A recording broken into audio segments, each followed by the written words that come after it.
ay hayaan niyo pong basahin ko po ang ating passage sa Tagalog.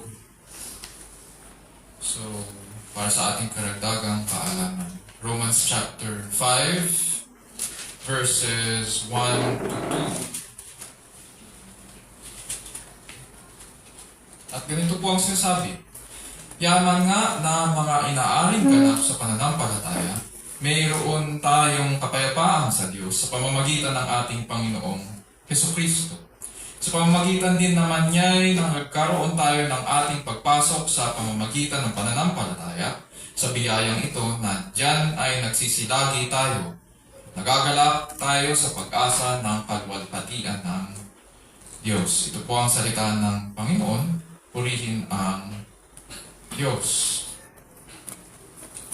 Sa ating kultura po, pag pinag-uusapan ang topic na Judgment Day, ang pumapasok sa ating isipan ay karaniwan end of the world.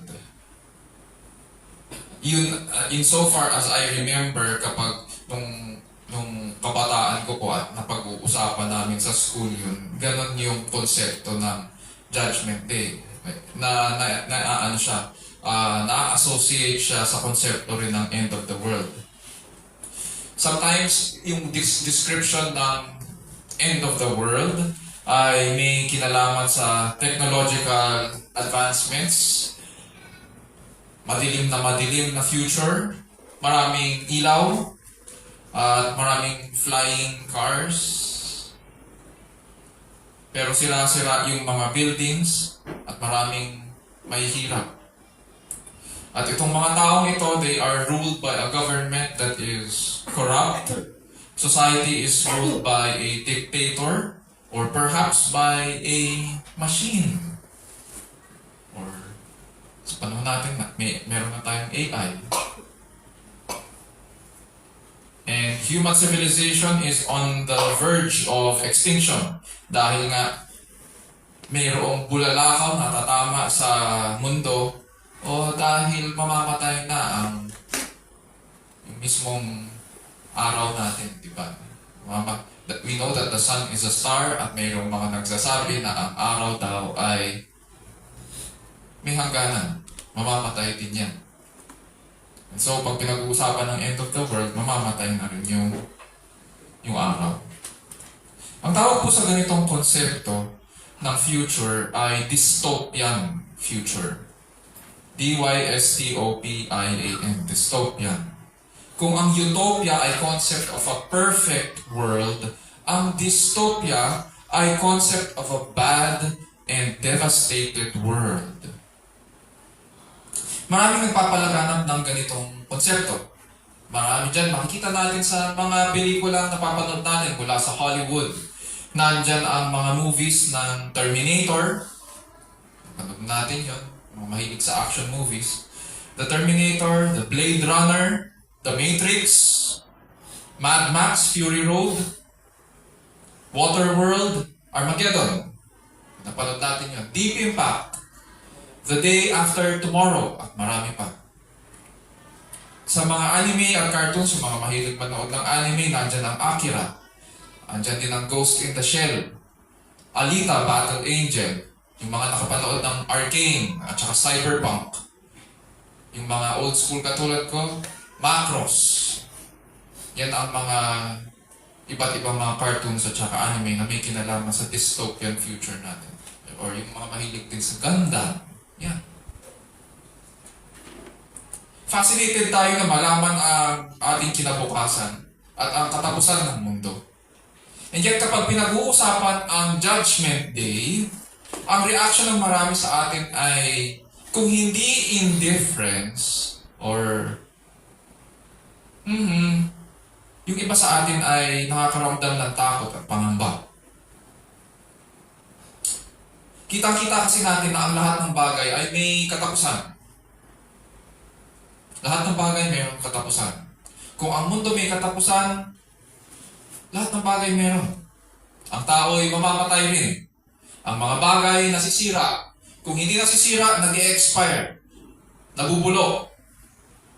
Pagkatapos nito, marami sa mga science experts Pag tinanong natin sila, what's next?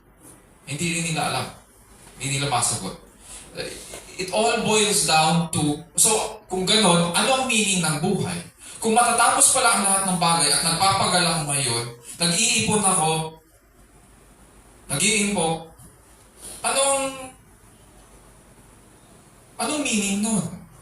Kung lahat pala ng bagay nabubulok at namamatay. Or,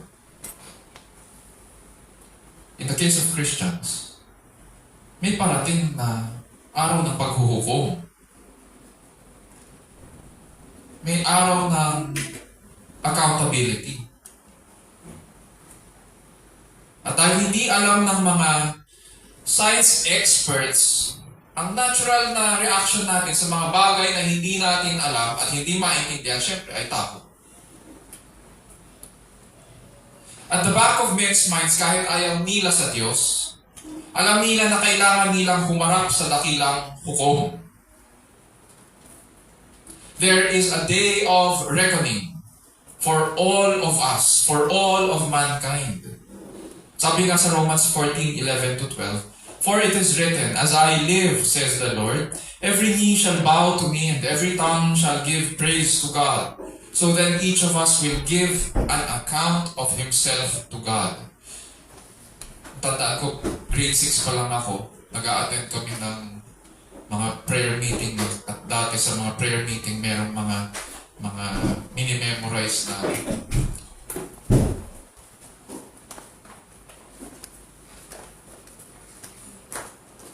mini-memorize na Bible verse. Ito yung Bible verse na madalas kong nire-recite. So then each of us will give an account of himself to God. God's word tells us that lahat tayo ay haharap at magbibigay sulit sa Diyos. Lahat ng nilalang magiging ang ating mga kaaway ay magmamanikluhod sa harapan ng Diyos. Whether you like it or not, luluhod ka. Whether you like it or not, magpapahayag ka. Kung ikaw ay hinirang, kabilang sa mga hinirang, luluhod ka willingly. Magpapahayag ka na ang Diyos ang Panginoon ng lahat. Pero kung ikaw ay kaaway niya, mapipilitan ka pa rin lumuhod. Dahil hindi ka Diyos. Siya yun. And so every tongue shall confess, and every knee shall bow sa harapan ng Panginoon ng lahat. In our case, dahil hindi tayo kabilang sa mga kaaway ng Diyos, ibinilang tayo sa mga matutuwid. Ang tanong na kailangan po natin sagutin at dapat din natin suriin ay kung sapat ba ang pagpapawalang sala hanggang sa araw ng paghuhukom. Sapat ba itong blessing na ito? O para dito lang yun sa buhay na ito? At paano natin malalaman? What are the indications? Yun ang ating pag-aaralan. Starting today, hanggang sa katapusan ng buwan. So sa pag-aaral po natin ng salita ng Diyos, mga kapatid at kaibigan, panalangin ko muna makita natin ang umaapaw na biyaya ng Diyos para sa ating pagpapawalang sala. Nawa maging pagpapala ang ating pag-aaral sa umagang ito, especially sa atin na may mga pinagdadaanan sa buhay at sa pananampalataya, para makatugon po tayo ng maayos na pagsamba sa harapan ng Diyos habang nabubuhay sa ilalim ng kapangyarihan ng Diyos at para po sa kalwalhatian ng ating dakilang Diyos. Our question for our passage this morning is, how can I be sure that justification by faith will be beneficial for me, especially on the day of judgment? So it's not only today, from today until the day of judgment. How can I be sure that justification by faith will be beneficial for me, especially on the day of judgment? So buksan po natin ang ating mga Bibles sa Romans chapter 5. Basahin po natin ang verse 1. Therefore, sabi dyan, having been justified by faith, we have peace with God through our Lord Jesus Christ. So, pagkatapos ipaliwanag po ni Apostol Pablo ang mga tanda ng tunay na pananampalataya, kung natatandaan po natin ang ating sermon last week, pinag-aralan natin yung mga marks ng tunay na pananampalataya. And he appealed sa Old Testament, sa buhay ni Abraham. This time naman po, binibigyang diin niya ang experience at buhay po ng isang pinawalang sala. He goes into the life. In the past passages, pinag-aralan natin yung history or biblical history. Bumalik siya sa Old Testament. Ngayon, pag-uusapan naman natin ang buhay at experience ng isang pinawalang sala sa pamamagitan ng pananampalataya. Mapapansin natin na sinimulan niya ang section na ito with therefore. Sabi niya, therefore, na nangangahulugan na ang mga susunod na kanyang sasabihin ay resulta ko. These are the effects or bunga ng pagpapawalang sala na kanyang pinaliwanag simula po sa chapter 3:21 hanggang chapter 4 verse 25. And it was a very long study on justification by faith. And this has now led us dito sa effects or fruit. At dagdag niya, therefore, having been justified by faith. Mapapansin natin na ang pagkakasabi niya dito ay passive. Having been justified by faith. Ang punto niya dito is that justification by faith is not the work of man. Sapagkat hindi ito gawain ng tao, kundi gawain ng Diyos. Siya po ang banal na hukom at tayo po ang makasalanan. Tayo ang tumatanggap nito. At pinag-aralan po natin na ang tao ay walang katuwiran sa kanyang sarili para siya'y mapawalang sala. And that is why God revealed this righteousness from God that justifies. Tayo ay tumatanggap lamang sapagkat tayo ang makasalanan at hindi natin maaabot ang kalwalhatian ng Diyos. Wala tayong kakayahang itama ang ating mga gawa. Wala rin tayong kakayahang ituwid ang ating mga sarili.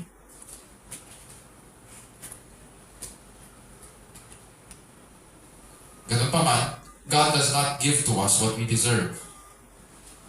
Sasabihin natin, hindi ba ang isang matuwid na hukom dapat pinaparusahan ang hindi matuwid? Correct. Correct. God does not give to us what we deserve. Ganyan ang grace o kagandahang loob ng Diyos. But He gives us something better. He gives us the blessing of justification. Pero nakakapagtaka, saan napunta ngayon yung parusa? Sino ang pinarusahan? Bakit sa atin napunta yung pagpapala? Paano napunta sa atin yung pagpapala? Hinadaan ng Diyos ang buong kasaysayan upang ibigay ang kanyang kaisa-isang anak para siya ang magbayad ng parusa na dapat para sa atin. May nagbayad pa rin. Matuwid ang Diyos. Dahil sa ginanap ni Kristo, inuro ngayon ng Diyos ang hatol sa mga tinubos kay Kristo at tinuring tayo matuwid. Hindi sa atin ginawad ang parusa. Bagkus ang katuwiran ni Kristo ang binilang sa atin upang tayo ay mapawalang sala. Yun yung kinakanta natin kanina. Sa lyrics sinasabi, all His merits are now our own.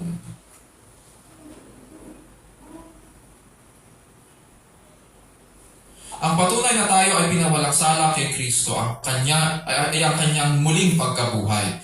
Pinag-aralan natin yun in previous Sundays. Sabi nga sa Romans 4:25, He who was delivered over because of our transgressions and was raised because of our justification.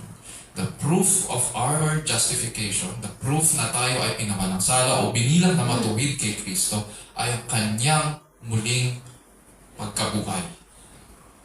Sa kanyang biyaya, binigay ito ng ating Ama nang walang hinihinging bayad. Hindi ito patingi-tingi na binibigay o parang proseso na kailangan natin dumaan sa pagsubok para patunayan na karapat-dapat tayo sa pagpapawalang sala. No. Justification is a one-time legal act ng Diyos. He sits as judge and He bangs the gavel on the bench and renders the judgment that we are counted as hindi guilty, kundi justified. Bayad na. It is done. It is finished. Ngayon, ang tanong natin, on what basis tayo tinuring na matuwid? On the basis of Christ's finished and perfect work in His life and death.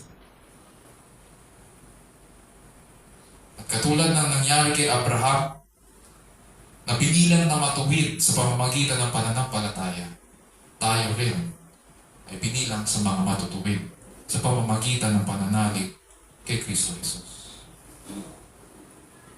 At dahil tayo ay pinawalang sala sa pamamagitan ng pananampalataya, mayroon ngayon dito sa ating passage na 7 blessings na ating pag-aaralan from today hanggang sa katapusan ng buwan.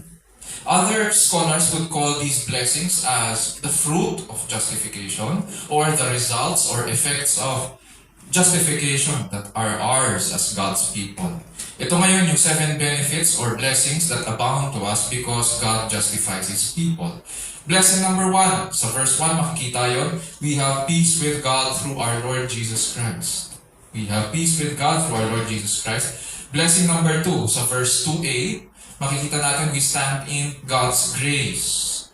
Blessing number 3, sa verse 2b, we rejoice in hope of God's glory. Blessing number 4, sa verses 3 to 4, we have joy in our struggles and suffering. Blessing number 5, verses 5 to 8, we have the certainty of God's love through the indwelling Holy Spirit. And blessing number 6, so verses 9 to 10, we have been delivered from the wrath to come. And last blessing, in blessing number 7, so verse 11, we have reconciliation with God. So from verse 1 hanggang verse 11, mapapansin po natin ang mga pronouns ngayon na ginamit ni Apostol Pablo. Kanina binasa ng ating kapatid sa English. Hindi ko alam kung nabilang nyo kung ilan yung pronouns na ginamit niya na we. Tulad na we stand, we have. Or yung sinabi niya, our introduction, or our hearts. And the objects of these blessings to us, or toward us. Mapapansin natin lahat yun plural. Walang singular doon. Nasa plural ang form ng lahat ng ito. And it tells us na binibilang niya ni Pablo ang kanyang sarili sa mga pinawalang sala. At ganoon din sila. Kabilang sila sa isa't isa. Magkakasama sila sa iisang katawan at magkakasama silang tumanggap ng mga pagpapalang ito. This reminds us today na ang ating kaligtasan ay hindi lamang individual. Kadalasan kasi, kapag may nagte-testimony, ay naligtas po ako, ganito, ganito, ganito.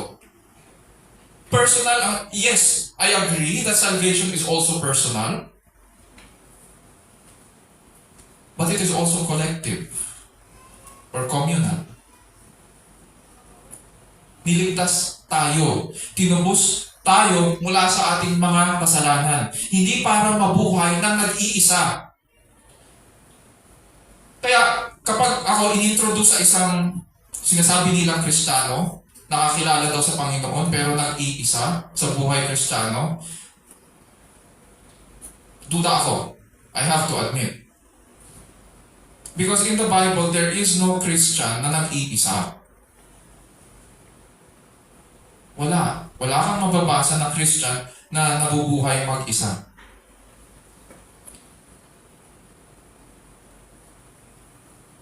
Because our salvation is communal, or it has a communal feature, tinubos tayo mula sa ating mga kasalanan, hindi para mabuhay mag-isa. The point of redemption is so that you would belong to a family or a community of believers. Pag tinignan din natin ang Book of Revelation, wala tayong mababasa rin doon na nag-iisa lang na Kristiyano sa harapan ng Diyos o sa harapan ng luklukan ng Diyos. Laging pag pinag-uusapan ang Kristiyano, hindi Kristiyano lang, mga Kristiyano, mga tinubos.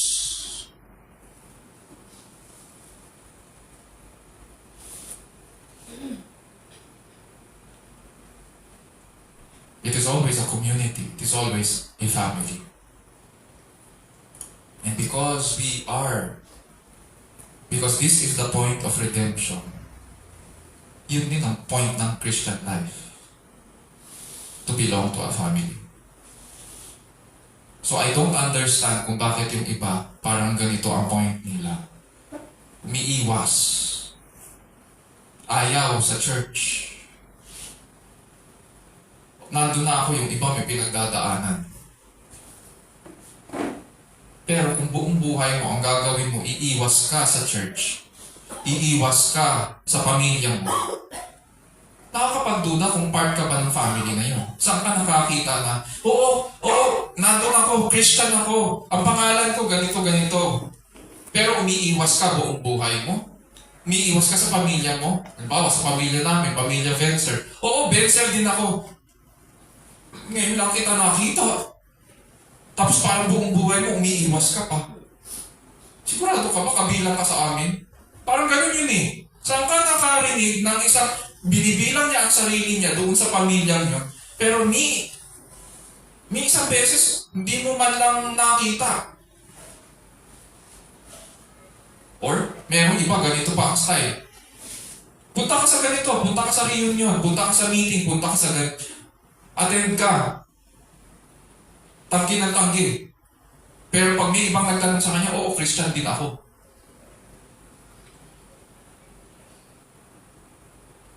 Teka, sino ang nagsasabi na Christian ka? Ikaw lang yun. Paano yung testimony ng iba? Yun yung point ng church. Pinapaliwanag ko yun every time na meron tayong baptismal. Whenever there's a baptism, dapat nandun ang church. Nakasanayan natin kasi din in the past, ay hindi na ako mag-attend dyan, siya lang naman ibabaptize na. Hindi, kailangan po ang buong church na nandun kasi kayo ang magte-testify sa harapan ng Diyos at ng mundo na Kristiyano yun. Kailangan yun. At ganun din, magte-testify din siya sa mundo, nakabilang siya sa church ng Panginoon. Testimony yun eh. Ganun din whenever we have the Lord's Supper. Nagte-testify tayo sa isa't isa at sa harapan ng Panginoon na lumalago tayo. Na pinakakain tayo ng Panginoon, pinalalakas niya tayo. Kaya tayo nagsasama-sama at sabay-sabay tayo naglo-Lord's Supper at kumakain. Walang pinagkaiba yan sa isang pamilya na kumakain ng sabay-sabay sa hapagkainan. Ngayon, kung laging missing ka in action, questionable yun. Sino nagsasabi na Kristiyano ka at lumalago ka sa Panginoon? Kung lagi kang absent, anong i-report ng pamilya mo? Talaga bang kapamilya ka namin? So yun yung question. And dito sinasabi ni Pablo, ito ang point of justification. This is the point of our redemption. That you belong to a family. A community of believers. Punta tayo ngayon doon sa unang benefit of justification by faith. Sabi ni Apostol Pablo, we have peace with God through our Lord Jesus Christ. Hindi peace of God ang binabanggit niya dito. Hindi katulad dito doon sa Philippians 4:7 na and the peace of God which surpasses all understanding or all comprehension. Hindi yan yung tinutukoy dito. Ang ginamit ni Apostol Pablo dito ay peace with God. Peace with God. Pakinggan natin lang ang isang theologian sa kanyang definition ng peace of God versus peace with God. Sabi niya, the peace of God is a calm and satisfied heart in the midst of troubles and pressures. It is subjective. But peace with God means that the state of hostilities between God and us is now over. Peace with God is peace with regard to God. It is objective and happens whether or not I feel happy and secure. Sa mga tuwid, the peace of God has something to do with our experience in relation to our struggles and suffering. Yung peace with God refers to our relationship with God. Kaya nga, peace with God. Sabi niyan, we have peace with God. May kinalaman yun sa relationship natin sa Kanya. Matatandaan po natin nang nagsisimula tayo sa pag-aaral ng Book of Romans, sinabi ni Apostol Pablo na kailangan natin ng katuwiran ng Diyos na nagpapawalang sala. Dahil wala na tayong katuwiran sa ating mga sarili. At ang buong sangkatauhan ay nasa ilalim ng kahatulan. Sabi dyan, for the wrath of God is revealed from heaven against all ungodliness and unrighteousness of men who suppress the truth in unrighteousness. Sa Romans 1:18. Nagkaroon po ng lamat ang pagsasama ng Diyos at tao dahil sa kasalanan. We've read the book of Genesis chapter 3 many times. At ang ginagawa raw ng tao, imbis na isulong at ipahayag ang katotohanan tungkol sa Diyos o katotohanan ng Diyos, ang ginagawa niya, sinisiil pa niya ito sa pamamagitan ng kanyang kalikuan. Sa makatuwid, ang ginawa ng tao ay pinili niya maging kaaway ng Diyos. At namuhay tayo na parang wala tayong accountability sa Kanya.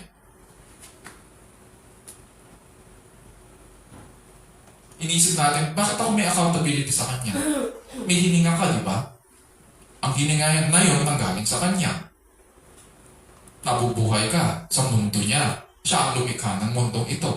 Anong ginagamit mo para makapaghanap buhay ka? Lahat ng resources galing sa Kanya. May accountability tayo. Nandito tayo, naririnig natin ang Kanyang salita. Accountable tayo sa Kanya kung anong ginagawa natin sa Kanyang salita. Pero anong ginawa ng tao? Ganon din si Adan. Alam niya ang salita ng Diyos. Anong ginawa niya sa salita ng Diyos? Pinili ng tao na maging kaaway ng Diyos at mamuhay na parang wala siyang accountability sa Diyos. Bagamat alam niya yung tama sa mali. You see, marami sa mga Christian readers ni Apostol Pablo, brief background lang doon sa mga nangyayari sa church at Rome. Marami sa mga readers na Christians doon sa Rome ay mga Hudyo rin. At mayroong iilan sa kanila na naniniwala na hindi raw sila kakatulan ng Diyos. Na kahit ginagawa nila yung mga bagay na tinututulan nila o hinahatulan nila sa kanilang kapwa.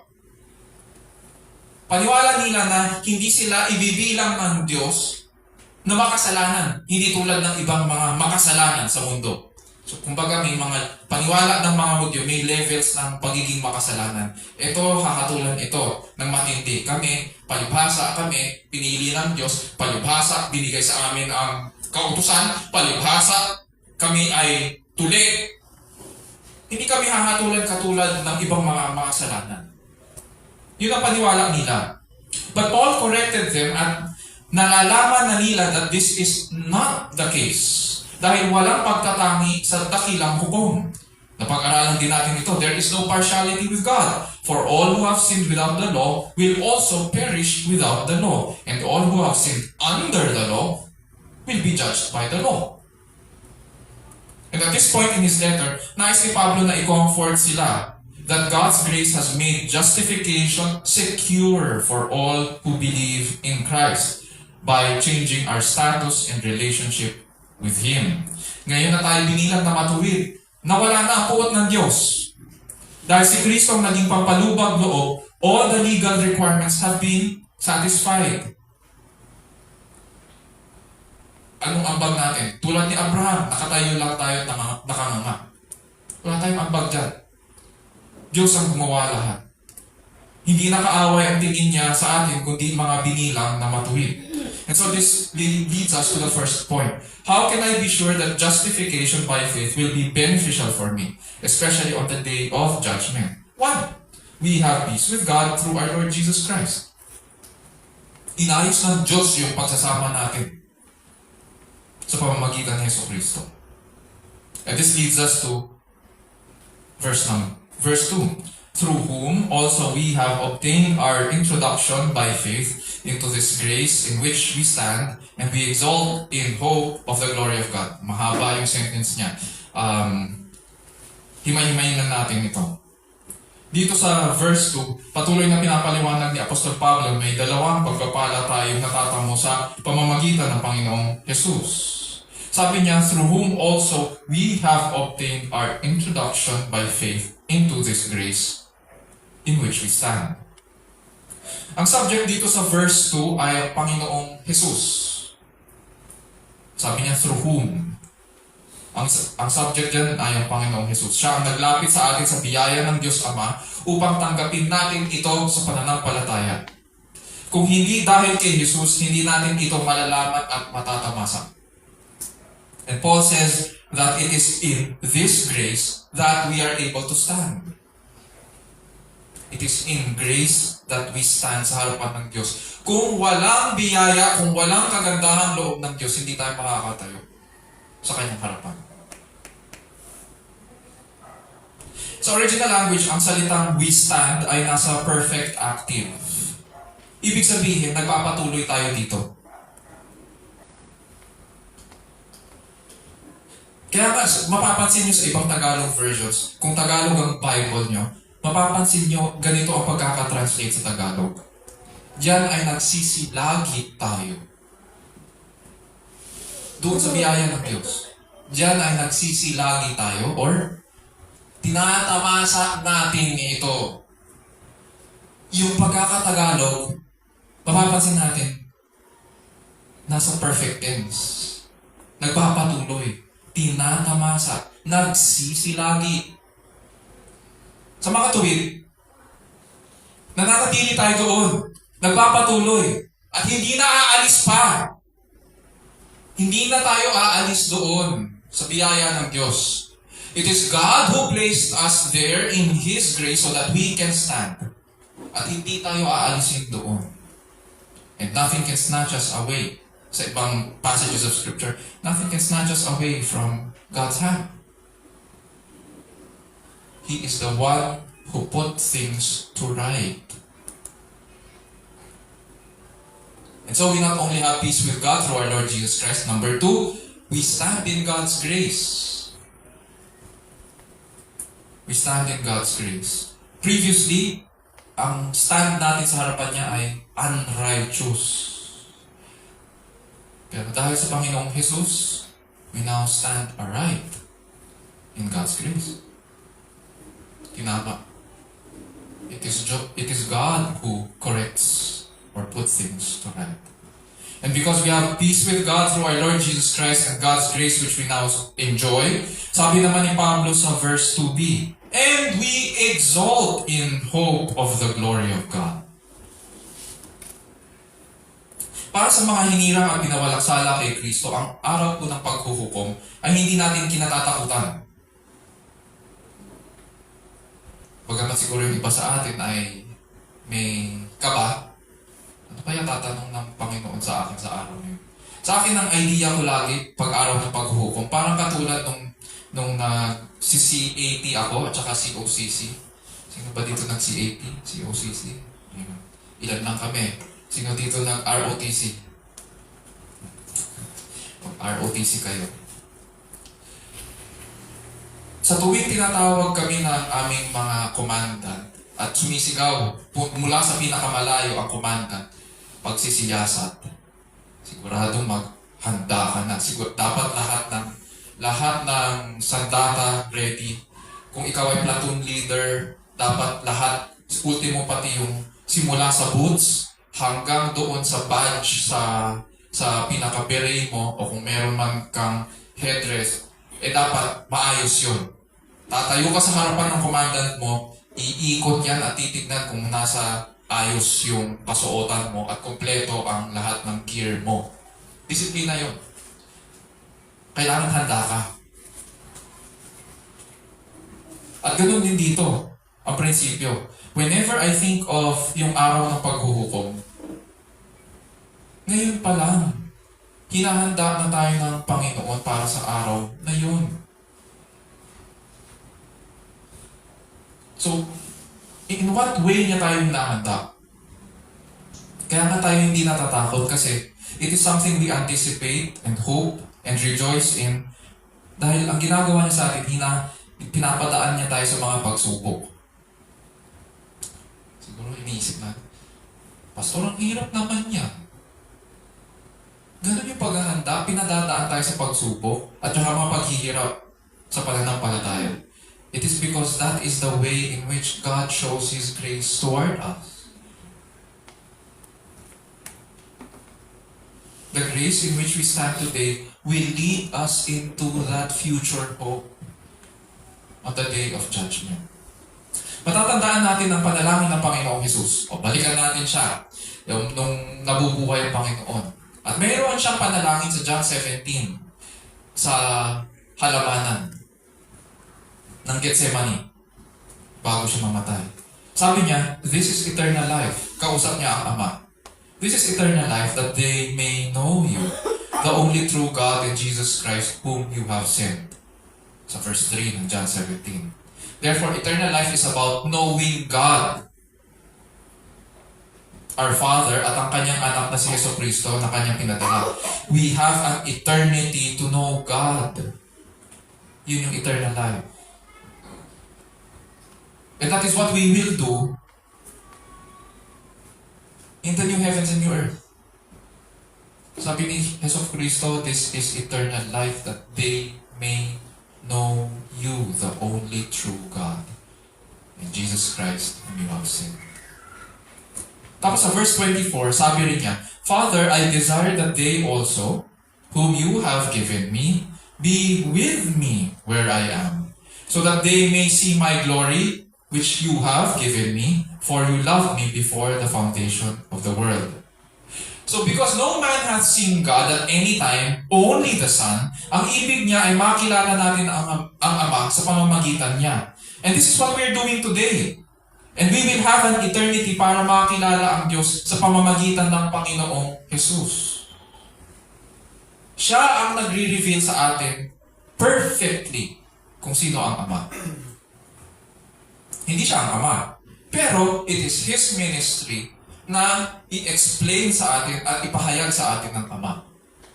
Sabi rin sa Revelation 21:3, And I heard a loud voice from the throne saying, Behold, the tabernacle of God is among men, and He will dwell among them, and they shall be His people, and God Himself will be among them. And on that day, we will see God. We will be with God. We will know God through His Son, Jesus Christ. And God will dwell among us. Sapagkat wala nang maghihiwalay pa sa tao at sa Diyos. On that day, wala nang kasalanan. Ngayon pa lang, bayad na. And on that day, tatanggalin niya ang lahat ng naghihiwalay sa atin, including pati yung presence ng sin. We will worship Him. We will be satisfied in Him. God will be glorified above all. So how can I be sure that justification by faith will be beneficial for me, especially on the day of judgment? Verse 1, we have peace with God through our Lord Jesus Christ. Verse 2a, we stand in God's grace. And verse 2b, we rejoice in hope of God's glory. Natatamo po natin ang mga pagpapala ito sapagkat si Kristo po ang binigay para sa ating mga kasalanan at muling binuhay para sa ating pagpapawalang sala. Mga kapatid sa Panginoon, God has made justification secure. You are assured of this. For those of us who believe in Christ, wala na tayong dapat na ipangamba sa araw ng paghuhukom sapagkat wala nang paratang laban sa atin. Hindi na tayo tinuturing na nasasakdal. Binago na ang ating status at ugnayan sa harapan ng Diyos. And just as every knee will bow and every tongue will give praise to God, so shall we do so joyfully, willingly, bow down and praise God on that final day. Pag tinignan natin ang mga buhay natin ngayon, mahirap man ang buhay. But God's Word assures us that we now have peace with God. And we stand in His grace.